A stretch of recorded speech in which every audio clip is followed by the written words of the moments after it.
ఒకానొకప్పుడు అడవిలో ఒక చీమ, గ్రాస్‌హోపర్ 2 స్నేహితులుగా ఉండేవి. కానీ చీమేమో చాలా కష్టపడేది. గ్రాస్‌హోపర్ మాత్రం ఆడుతూ పాడుతూ ఉండేది.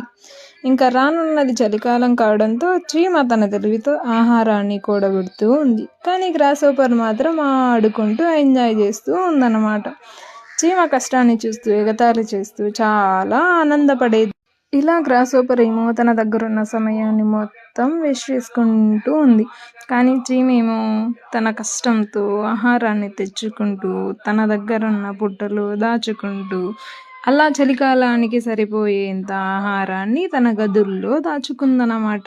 ఇలా ఉండగా ఆ చలికాలం రానే వచ్చేసింది.